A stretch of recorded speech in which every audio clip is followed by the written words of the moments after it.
aínda que a persecución da maxia negra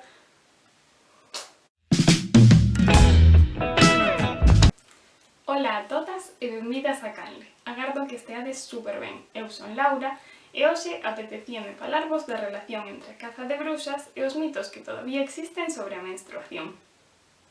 Aínda que a persecución da maxia negra pódese observar en moitas culturas e épocas pasadas, como por exemplo no Antigo Exipto, nunca chegara aos niveis da caza de bruxas que tivo lugar dende o século XIV ata o XVII.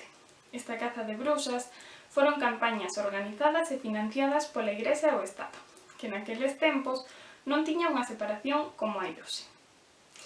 Os xuíces, encargados de impoñer os castigos ás bruxas, tiñan como guía o Maleus Maleficarum, escrito en 1484. Aínda que a acusación de bruxaría abarcaba un número case infinito de delitos, hai tres principais que se poden observar en todo o norte de Europa. A primeira, crimes sexuais contra os homes. Na maior parte dos casos, inclinando os pensamentos dos homes cara a unha paixón desenfreada. Basicamente, eran acusadas de bruxaría as mulleres que tiveran algún tipo de desexo sexual. A segunda, estar organizadas. De feito, sí que hai evidencias de que as mulleres acusadas de ser bruxas reuníanse en pequenos grupos a nivel local para compartir coñecementos e tamén chegaban a reunir a centos de persoas cando se celebraba algunha festividade. Isto levou a moitas especulacións dos cazadores de bruxas, que intentaban descubrir que ocorría exactamente nestas reunións. E acabaron por pensar cousas como que as mulleres comían a nenos non bautizados. A terceira acusación principal, que é a que nos interesa para este tema, era a acusación de curandeira. É dicir, as mulleres que posuían coñecementos médicos eran acusadas de bruxaría. Isto ocorría por dúas cousas. Estas bruxas eran as únicas que daban asistencia médica a xente campesiña que vivía na miseria.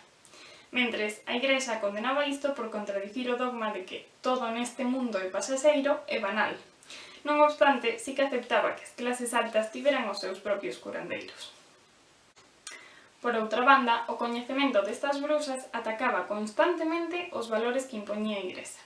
Estas mulleres eran persoas empíricas que crían na experimentación e na relación causa-efecto. Buscaban remedios en plantas continuamente e baseaban o seu coñecemento nos resultados que obtiñan. A Igrexa, pola súa parte, consideraba innecesaria a investigación, posto que concibía o mundo como unha creación divina, que se renovaba a cada momento. A caza de bruxas, polo tanto, era unha loita de fe e do dogmatismo contra a ciencia que existía nesa época.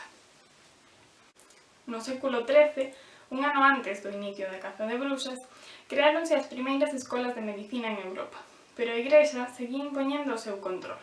Os médicos que tiñan esa formación universitaria non podían exercer sen asistencia dun sacerdote e tiñan totalmente prohibido tratar a pacientes que non quixeran confesarse.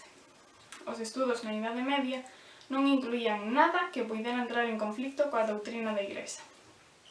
Por isto, os estudantes de medicina dedicaban varios anos a ler a Platón, Aristóteles e a teoloxía cristiá. Ademais, o seu referente médico era Galeno, un antigo médico de Roma.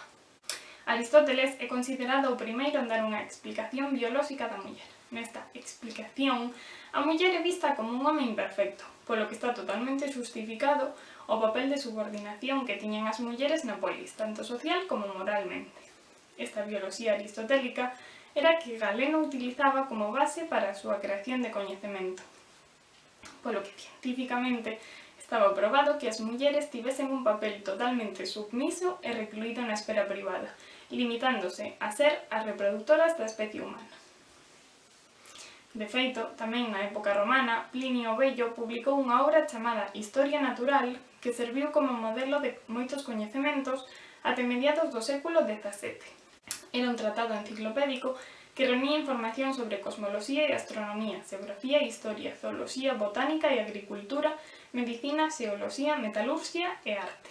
Nesta obra, Plinio afirmaba que o contacto co sangue menstrual converte o viño novo en agrio. Morren as colleitas, as sementes secan, cae a froita das árbores, a superficie dos espellos escurece, as colmeas das abellas morren e o probalo infecta os cans, cusas mordeduras volvense mortais cun veneno incurável. Así, mentres as bruxas tiñen coñecementos sobre os osos, os músculos e os diferentes usos de plantas e drogas, os médicos da época baseaban os seus diagnósticos na astroloxía e intentaban converter o chumbo en ouro. A alianza entre a Igrexa e o Estado e a profesión médica acadeu o seu máximo cando o médico comezou a desempeñar o papel de experto na caza de bruxas para dotalo dunha aparencia científica. Durante os xuizos, a Igrexa legitimou deste modo o profesionalismo dos médicos denunciando como heresía os tratamentos que non viñan da man dos estudantes universitarios. Afirmaban que unha muller que ten a ousadía de curar sen ter estudado era unha bruxa e polo tanto debía morrer. Pero claro, ningunha muller podía estudar legalmente. Así, colocaban os médicos nun lugar privilexiado na sociedade e desprestixiaban todo o coñecemento das mulleres. Xa no século XIX, arredor da metade dos nenos nacían coa axuda das parteiras, que polo xeral eran mulleres negras ou migrantes, e isto era algo inaceptável para os obstetras, a última profesión que os médicos decidiran roubarlle ás bruxas. Era inaceptável porque a asistencia dunha parteira había que pagala. Eran cartos que podían ir a parar aos petos dos profesionais médicos. Ademais, perdían a oportunidade de obter material de investigación aproveitando a situación de vulnerabilidade das clases máis pobres. Por isto, comenzaron a facer responsábeis as parteiras de todas as infeccións e enfermidades dos bebés e as ridiculizaban como persoas sucias, ignorantes e incompetentes. A estas ideas tamén contribuíu Darwin, coa súa recentemente estreada Teoría da Evolución, onde afirmaba que como non podía haber un oco entre os monos e o home, a especie humana tiña que ter varios grados de perfección. Polo xeral, as mulleres están nun estado inferior aos homes, pero as razas tamén están dispostas neste sentido. Así, as mulleres brancas, europeas e de clase alta se consideraban máis evolucionadas que os homes negros. A desacreditación de certos grupos invisibiliza o coñecemento ao tempo que transforma en ignorancia ou en incompetencia. Este é o caso da desvalorización das mulleres mentre se profesionalizaba a disciplina médica, en concreto a rama da xinecoloxía. Este coñecemento invisibilizado ou deslegitimado inclúe todo o coñecemento que se tiña sobre o ciclo menstrual ou incluso sobre os partos, e que foi substituído polos consellos expertos de persoas que non menstruaban nin tiñan ningún tipo de experiencia relacionada coa reproducción feminina. Por este motivo, os cambios emocionais e físicos que ocorren ao longo de todo o ciclo menstrual foron denominados pola comunidade médica dende os seus inicios de histeria, síndrome premenstrual ou depresión. Até aquí o vídeo de hoxe. Deixo vos toda a información na caixinha de descripción. Moitas grazas por chegar até aquí e agardo que vos gustar. Mándovos unha aperta enorme e vémonos no próximo vídeo.